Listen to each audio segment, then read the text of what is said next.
Hey, welcome back to The Dive. Today on the show, we have the founder and managing director of Soar Financial Partners, Kai Hoffman.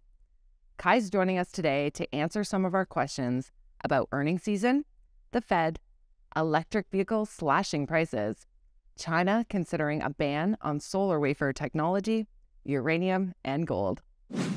Hey, Kai, welcome back to The Dive. Hey, good to be back on. Thanks for having me. Yeah, thank you so much for joining us today. Okay, so Kai, let's start off with the earnings.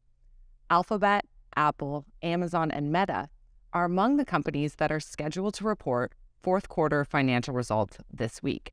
How closely are you following these companies? Not too closely, to be quite honest. I don't own any of these stocks, but they're an interesting indicator of what's happening in the economy, right? And how we're coming out of the let's say the COVID years, and how employment is sort of developing. So they're interesting indicators. How is ad spend developing? I think that's key as well if you follow online trends, because online is dictating everything.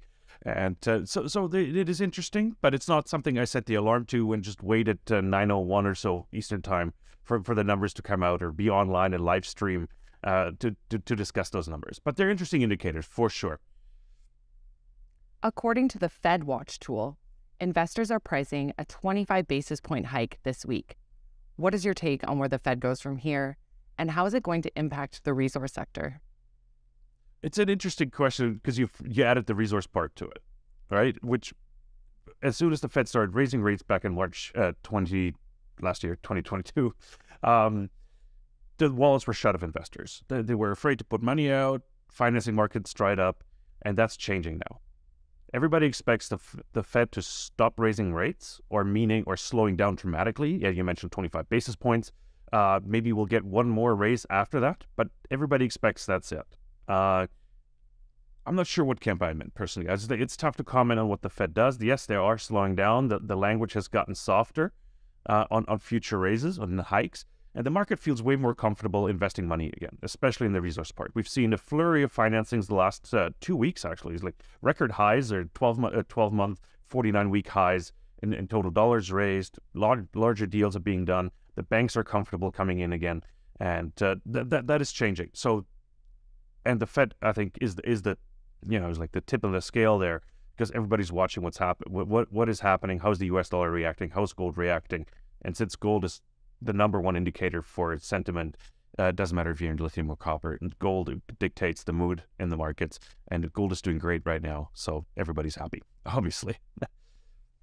Okay, now Ford lowered its pricing on the electric Mustang Mach-E crossover by an average of $4,500. This price cut was announced shortly after Tesla's reduction on the Model Y earlier in January. As an investor, how do you view pricing cuts?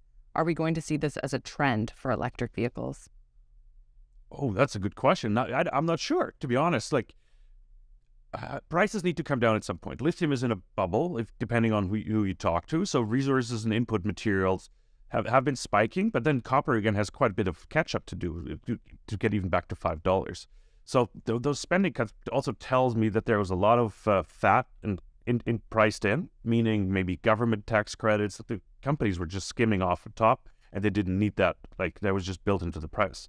Meaning now that the government is sort of easing on subsidies on those electric vehicles, the companies are like, well, if we can't get the money back, like, might as well lower prices to gain market share or stay relevant, right? It's sort of the mainstream thing. Like, the first mover always pays the most for the newest product, and when it hits mainstream, prices come down. So that's sort of how I'm viewing this. And it's interesting to sort of follow the input costs, meaning resources and materials. Now, China is considering an export ban on technology used to make solar wafers. Considering China's dominant position in wafers, what do you think are the implications of this on the market? Well, prices again. Like, solar panels have been in short supply. I know it personally because I've put solar panels on my roof just last year. Massively delayed 6, 7, 8 months because ships couldn't go into Hamburg Harbor. They had to go back to Lisbon. Just massive supply chain issues. And pricing has also exploded while we're doing. Fortunately, we had a fixed price contract, so that wasn't a problem. But prices went up as well. Energy costs are going up worldwide, meaning you try to offset your energy bill with the solar panels, and that's going to drive prices of solar panels as well. demand is increasing. Having to shift back production back to the US or Europe is going to increase prices. Deglobalization, sort of the buzzword here, that'll drive prices. So prices can only go up. That's the only logical consequence, in my opinion. Okay, now let's shift to uranium. Cameco and the Sprott Physical Uranium Trust are up recently. What do you think is driving the price of uranium right now? Global tensions, global energy crisis sort of fixing itself, people understanding that we need uranium and nuclear energy to sort of have a clean and carbon neutral future. They're an integral part of the energy mix. The only country that hasn't gotten it is Germany, to my detriment. Like, it doesn't make any sense at all. Sprott just raised another $10 million, I heard, this week to invest into physical uranium. So, of course, that is driving prices because that uranium disappears from the market. And it's just a waking up worldwide that we need those reactors online to actually have a decent energy mix and go carbon neutral, if at all possible. Now, you mentioned that gold has had a good run recently. What do you view as the key price levels for gold? Well, key price levels are, like, gold has been surprisingly volatile for the precious metal. Silver's always been the more volatile one. If you had the blood pressure for it, you invest in silver because it spikes, it drops. Like, silver's up 30% since its lows at $18. Gold is only up $300 out of 1,600. That's less. That's 23%, something like that. Got to do my math here. Price levels right now, I think we've seen gold lose a bit of steam. And again, I think it comes back to earlier remarks about what the Fed is going to do this week and how the US dollar is going to behave. So we might see a rally afterwards, or maybe, again, a bit of a drop, because we've been range bound in the gold price around 1930 for the last 10 trading days, pretty much, without a lot of excitement in the price. But the sentiment, as I mentioned earlier, is much, much better. Money is flowing again. So investors are quite happy with the current level. Yes, $2,000, of course, is a mental barrier. Like, if we break through that, things might change because it's just a big number. It's just a nice round number people need to get their head around. But breaking through 1940 would be the first step forward in that direction. And we'll see how quickly we run through 2,000 at that point. When it comes to gold equities, are there any other trends that you're seeing among the gold stocks right now? Developers and producers are definitely seeing the light of day again. Juniors are still struggling, although financings have become easier for them, but they're still struggling. Share price-wise, they haven't really recovered. We've seen a bit of a relief rally in the bigger names. GDXJ are up 40%. Those are the leading index funds in their sector. They're up over 40% since September, but nobody really participates in this rally. It's just like nobody knows that there's a rally actually in gold and silver prices and in gold stocks, because the juniors are still beaten up. There's still no interest. Volumes are still fairly low. I looked at the GDX volumes just yesterday. They're actually going down, if you want to believe that or not. Like, it doesn't make any sense. So it's not a wide rally yet. Like, the whole mainstream market and the generalists haven't jumped in yet. They're far away from it. And we still have some time to position ourselves if we were to invest in that space. We saw that you were interviewed recently about Northern Ontario gold mines. Could you give us some more color on this? Yeah, it was great. The CBC reached out and out of Sudbury, so it was really interesting to share some insights to the financing interest in the sector, how Ontario also compares to Quebec and other jurisdictions worldwide. And of course, me having the German perspective, I was asked, I was like, oh, how was Ontario viewed in comparison globally, and how attractive is investing in Ontario and Northern Ontario in particular. And of course, Ontario is one of the top jurisdictions globally, in my opinion. You have Canadian, tier 1 jurisdiction.